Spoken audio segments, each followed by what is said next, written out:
Assalamu alaikum everyone, my name's Farah Halabi and I'm a professional Muslimah life coach, and tonight I'd like to talk to you about choices, decisions, intentions, what you want, your heart's desires, and thinking about that in relation to the choices that you make in your life, the decisions that you make on a day-to-day basis, the way in which you mull things over and you decide, or you opt, or you choose, or you go with what you want to do, with what you think is best, with how you've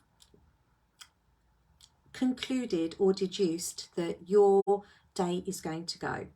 Now, there might be days where you find yourself mulling things over a lot. There might be days where everything seems like a big decision to make, whether it be getting up and getting ready for the day ahead, whether you're going off to work or whether you're getting up to attend to your home, to the kids, to whatever it is that you've got going on a daily basis. Sometimes even the decision to get out of bed might seem quite a big one to make. But what does get you out of bed in the morning? What does propel you to do what you do in your day? How much of it do you have to rev yourself up to do? How much of it do you have to convince yourself to do it in your day? And how much of your day, your week, your month is what you actively decide and want to do? Have a think about your day so far. What have you done today that was intentional, that was what you really wanted to do? And how much of your day has been autopilot living, going through the motions because that's what you usually do? That's what just has to get done. Not really giving it a lot of thought, but just going along your, I was going to say merry way, but it might not be merry. It might just be humdrum. It might just be same old. And there's nothing wrong by any means with habitual patterns or routines. SubhanAllah, we need them. You know, there's stuff in our lives that, yeah, we do absolutely need to crack on with, and having a framework of a routine, of a timetable is needed. But how much of your life do you feel that you actively participate in? I speak to a lot of women who on the surface have wonderful lives, mashallah. They seem to have it all.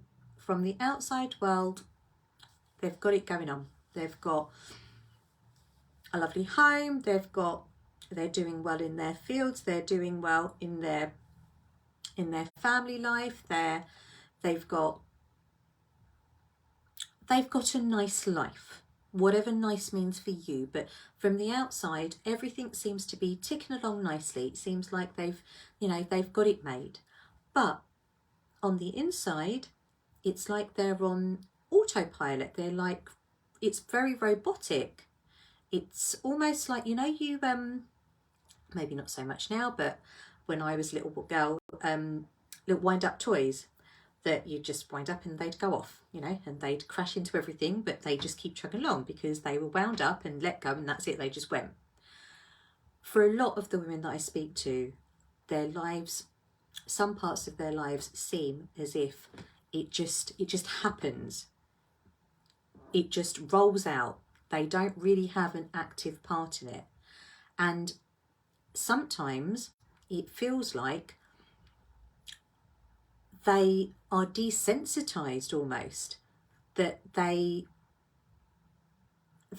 gift that Allah subhanahu wa ta'ala gave us all, the gift of free will, that gift that elevates us above all of his other creations, the power of being able to think, mull over, deduce, make decisions, choose what you do, how you do it, who you talk to, how you talk to them, how you show up in your life, what you find interesting, what ignites passion in you, what kind of gets those, fires up that spark in you, and going with it. But if you, a saying comes to mind, if you don't use it, you lose it. Sometimes if you, and especially for the women that I've worked with, the decision and the choices in their lives have it's almost like it's been abdicated. That responsibility for themselves has been abdicated. It's been given over to others. And for so long, they've just rolled with it. And subhanAllah, they're doing really well, mashallah. They're doing really well, but they don't feel actively a part of their lives. And so when we speak about how things are going, it's very, very difficult to have a sense of ownership, or to have a sense of what you want and leadership and purpose in your life, because Allah subhanahu wa ta'ala put us here with a purpose, and the purpose was to worship him. But the choices in which you get to do that is if you do that in the first place. Iman is a choice, and how you do that, how you put that into action. So in terms of the choices, the intentions, the decisions, the thoughts, the things that you want to do in your day-to-day, how much of that have you done? How much have you been part of your life, not apart from it? In your life, making decisions, purposefully living it, or is life just passing you by?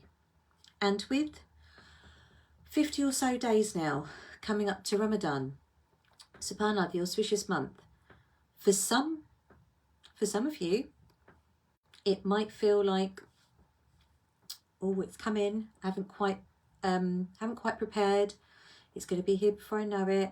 There might be this feeling of apprehension. And for a lot of the women that I work with, there is this sense of, wanting to make sure that Ramadan goes a certain way, which, mashallah, alhamdulillah, lovely too. They've got an idea of how they want the Ramadan to go. But what if you were primed and prepped and prepared to enter the month of Ramadan and felt ready? You are Ramadan ready. What would that feel like? What would that mean for you to enter and approach the auspicious month with anticipation rather than apprehension, with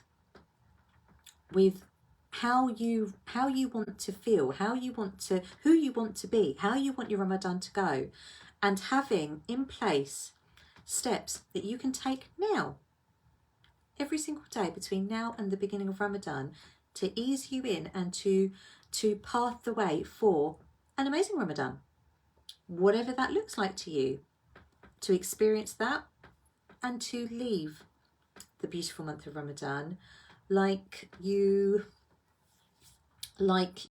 would, leave having greeted a friend and spent some time with them, and then really excited and looking forward to the next time that you meet. How would that be for you?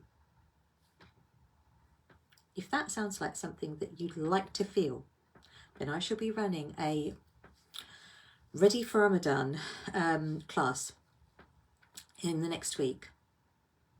If you would like to know more details, I shall be streaming it live in my private Facebook group. So if you're a professional Muslim woman who would like to enter the month of Ramadan in the way that I've just described, and is feeling, but without the overwhelm, that wants to be ready and feel all ahead of time that they are going to have an amazing Ramadan, without the overwhelm, without the onslaught of all of the journals and everything that come out just before Ramadan, but to enter the month of Ramadan with that anticipation and being primed and getting Ramadan ready, then join my group. You'll be able to watch it live, or join my email list, and so you won't miss the details of the class, the timing and everything.